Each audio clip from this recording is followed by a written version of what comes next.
Hi everyone, welcome back to my channel. I wanted to focus this video on some frequently asked questions in regards to special education. As a special ed teacher, I've been in countless IEP meetings, spoken to so many parents, and these are the questions that seem to come up a lot that I think would be really helpful to share because I'm sure there are other parents having the same questions. And for new special ed teachers, these are the questions that I've also asked in the beginning. So I hope you find this one to be useful. And again, just a reminder, this is mostly based on preschool, but some things apply for kids that are older or younger than that. The first, most frequently asked question is, what do I do if I have concerns that my child isn't developing typically? Just say you have concerns about their ability to focus on something, their language skills, their communication skills, their ability to do things for themselves, self-help skills. Maybe you see how your child is reacting with others at school or in the community, or you see your child around other kids and kind of compare what your child is doing to others. Of course, we don't want to compare, but if you have concerns that your child isn't developing typically, the best place to start is your pediatrician. From there, your pediatrician might recommend seeing a developmental pediatrician. This is more of a specialist. Usually the wait can be a really long time, sometimes up to 2 years. That's why a lot of parents don't typically start there because it's just such a long time to wait to get in to see one. But your pediatrician may refer you to a behavioral agency or tell you to talk to your child's teacher or the local school district. In Pennsylvania, we have intermediate units. In other states like New Jersey, I know that they go through the school district first. So I would always say your best bet is talk to your pediatrician first. And then also, if your child is in any sort of school, talk to their teacher because they might be having the same concerns as well and have been planning to talk to you about it too. So that's where I would start if you have any concerns about your child's development. The next question that I get a lot is, what does the evaluation process look like?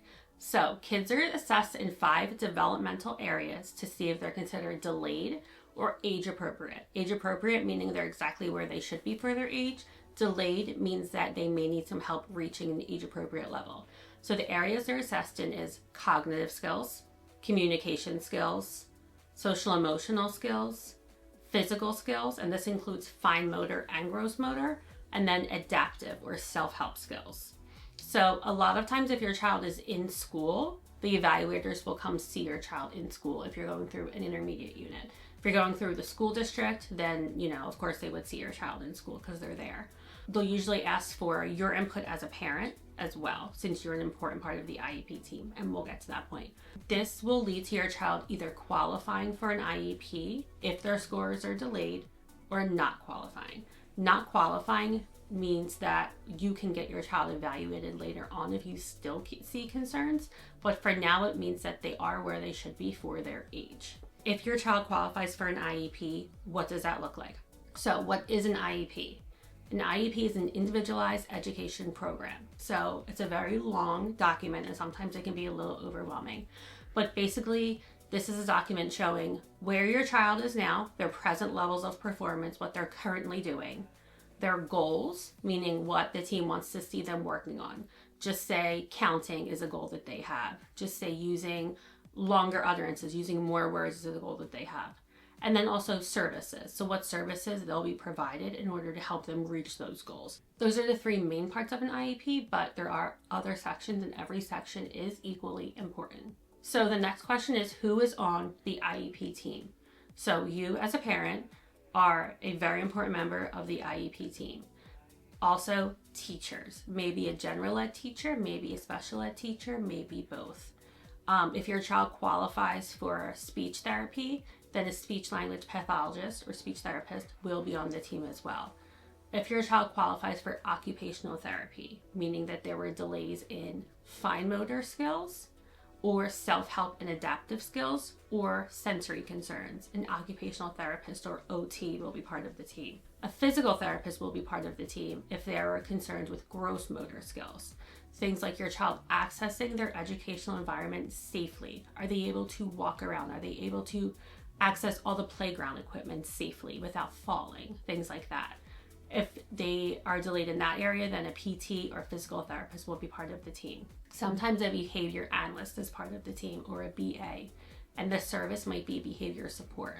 Depending on your child's needs, sometimes a vision specialist or hearing specialist or orientation and mobility specialist will be part of the team. But again, this all varies based on what your child's needs are and what their scores of their evaluation were and what areas your child were delayed. The next question, when do we meet? When do you have IEP meeting? So after the initial evaluation, you'll have an IEP meeting within 30 days. That's their first IEP meeting, their initial IEP meeting. After that, you'll meet annually once a year. So it'll be the next year, one day short of that. So just say it's April 23rd this year, it'll be April 22nd next year. However, you as a parent have the right to call an IEP meeting anytime you have concerns. The team can also call an IEP meeting anytime they have concerns. Maybe there's a new area that they want to work on in terms of skills. Maybe they want to change goals because your child mastered one of their goals. Maybe, they want to increase services or decrease services or do another evaluation to get more information about your child's skills. Anyone could call an IEP meeting at any time. Will my child have an IEP forever? I think this is a question a lot of parents have because they're afraid that once their child gets an IEP, they're going to be labeled and viewed differently in school, and they're just going to have one forever. That's not necessarily the case. You definitely see some kids who have an IEP either in early intervention, meaning birth to 3 years old, or students in preschool that have an IEP. And then by the time they get to kindergarten in their school district, they don't qualify for any services for an IEP. Some students will require an IEP to be in place throughout school, and that's okay too. That's why they're there. That's why special education is there to support your child. But having one at an early age or any age does not necessarily dictate the rest of their educational career. Every year it's a new meeting and a new determination if they need services or not.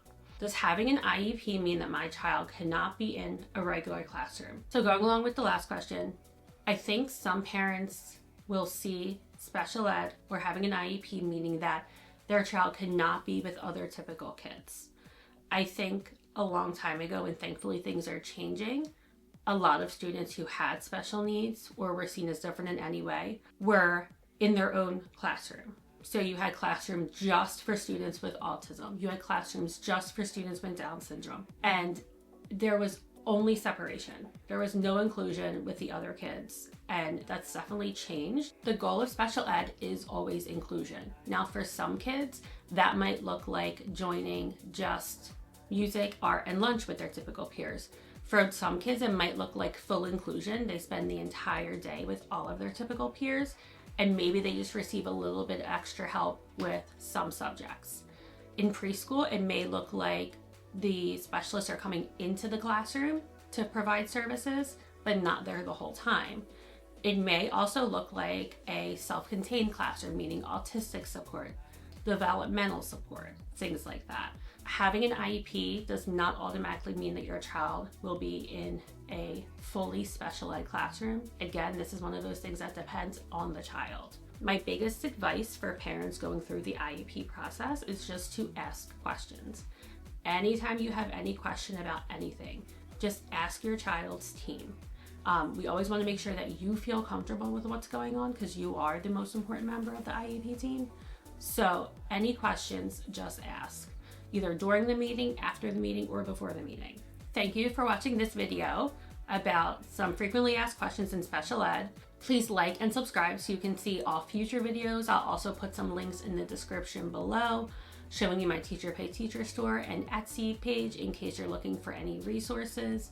Please reach out via email, Instagram, or Facebook with any questions, and I hope to see you next time. Thanks.